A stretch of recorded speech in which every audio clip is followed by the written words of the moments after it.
ശരി ബെൻസൺ, റഹീമിൻ്റെ വീട്ടിൽ നിന്ന് ആകാശ് തടത്തിൽ ചേരുന്നുണ്ട്. ആകാശെ, 20 വർഷമായി ഒരു ഉമ്മ അവിടെ കാത്തിരിക്കുകയാണ്. തൻ്റെ മകനെ ഒരിക്കലെങ്കിലും ആ മകൻ്റെ മുഖം കാണാനുള്ള ഫാത്തിമ എന്ന ഉമ്മയുടെ കാത്തിരിപ്പിനാണിപ്പോൾ വിരാമമാകാൻ പോകുന്നത്. എന്തായാലും അല്പസമയത്തിനകം തന്നെ റഹീം വീട്ടിലേക്ക് എത്തുമല്ലോ. എന്താണ് വീട്ടിൽ നിന്നുള്ള കാഴ്ചകൾ?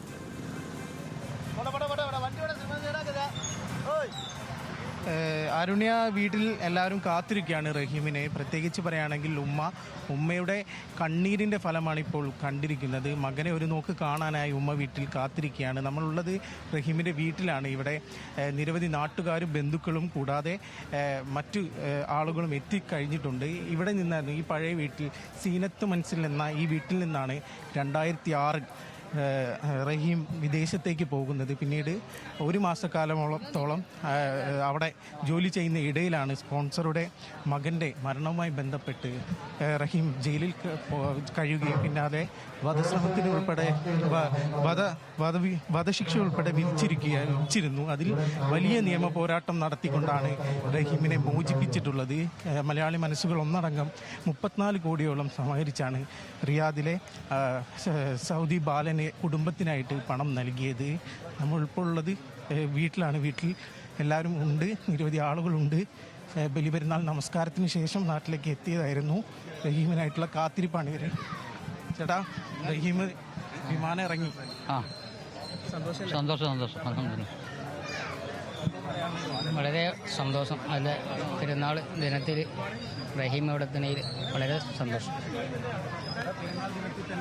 ഞങ്ങൾ വലിയ സന്തോഷമാണ്. നല്ല ഹൈറായി നല്ല നടന്നല്ലോ. സന്തോഷം ഞങ്ങൾക്ക് എല്ലാവർക്കും. അതുതന്നെയാണ് അരുണ്യ പറയുന്നത്. എല്ലാവരും വലിയ സന്തോഷത്തിലാണ്. അബ്ദുൾ റഹീം കരിപ്പൂർ വിമാനത്താവളത്തിൽ വിമാനമിറങ്ങിയിട്ടുണ്ട്. ഏകദേശം അരമണിക്കൂറിന് ശേഷം ഇവിടേക്ക് എത്തിച്ചേരും. ഇവിടെ നിരവധി സമിതി പ്രവർത്തകരുമുണ്ട്, നിയമസഹായ സമിതി പ്രവർത്തകരുമുണ്ട്. അപ്പോൾ റഹീം വിമാനത്താവളത്തിൽ ഇറങ്ങിയിട്ടുണ്ട്, ഇങ്ങോട്ടുള്ള യാത്രയിലാണ്. എന്താണ് പറയാൻ? വളരെയധികം സന്തോഷമുണ്ട്. ഇന്നത്തെ ദിവസത്തിൻ്റെ പ്രത്യേകത കൊണ്ട് ഇരട്ടി സന്തോഷമാണ്. ഇന്നത്തെ എല്ലാവരും കാത്തിരിക്കുകയാണ്. ഒരുപാട് ഇതിനു വേണ്ടി പിന്നിൽ പ്രവർത്തിച്ച, സഹായിച്ച, പ്രാർത്ഥിച്ച എല്ലാവർക്കും ഇതിന് നന്ദി അറിയിക്കുകയാണ്. എന്തായാലും ഉമ്മൻ്റെ അടുത്ത് ഇന്നത്തെ ദിവസം തന്നെ എത്തിച്ചേരാൻ പറ്റിയതിൽ വളരെ സന്തോഷമുണ്ട്. എന്താ പറയേണ്ടതെന്ന് അറിയില്ല. ഇനി കാത്തിരിക്കുകയാണ് ഇങ്ങോട്ട് എത്തുന്ന നിമിഷത്തിന് വേണ്ടിയിട്ട് മാത്രം. അരുണ്യ, തീർച്ചയായും ഇനി ഇങ്ങോട്ട് എത്തുന്ന നിമിഷത്തിനായിട്ടുള്ള കാത്തിരിപ്പാണ്. ഫറൂഖ് പേട്ടയിൽ എത്തിയതിന് ശേഷം ഒരു ഓപ്പൺ വണ്ടിയിലായിരിക്കും റഹീം വീട്ടിലേക്ക് എത്തുക. അതിനുശേഷം ഇവിടെ നിന്ന് 2006 പോയ ഈ പഴയ വീട്ടിലേക്കാകും റഹീം തിരിച്ചെത്തുക. അവിടെ ഉമ്മയുൾപ്പെടെയുള്ള ആളുകൾ ഉണ്ടാകും. കൂടാതെ ബന്ധുക്കൾ ഉൾപ്പെടെ നമുക്ക് ദൃശ്യങ്ങളിൽ കാണാം.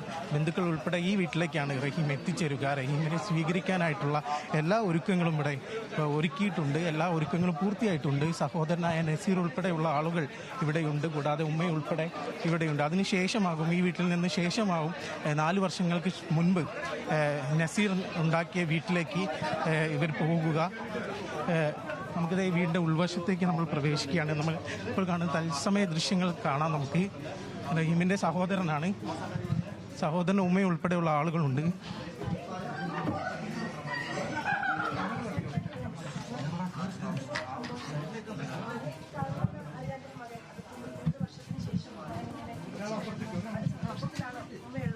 അമ്മയ്ക്കെന്താ പറയാനുള്ളത്?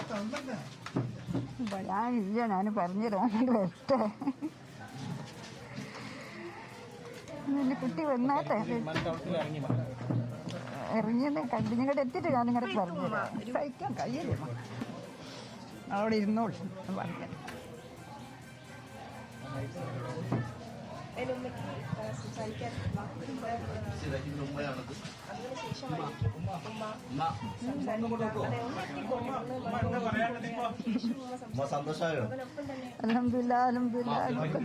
എല്ലാവരോടും ഞാൻ അൽഹംദുലില്ലാ പറഞ്ഞങ്ങളൊക്കെ നിന്നിട്ടില്ല. ദിവസം അങ്ങോട്ട് വന്നിട്ട് ഞാൻ ഇതേമാതിരി ഇന്നേരാ ഞാനും ഓനും പാടെ നിന്നേരം. കുറച്ചു നേരം കൂടി കാത്തിരിക്കേണ്ടി വരുള്ളൂ അല്ലേ?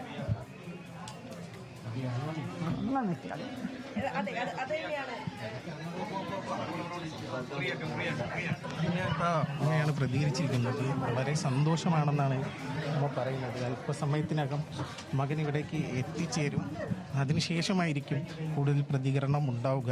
ഏതായാലും റഹീമിനെ സ്വീകരിക്കാനായുള്ള എല്ലാ ഒരുക്കങ്ങളും ഇവിടെ പൂർത്തിയായിട്ടുണ്ട്.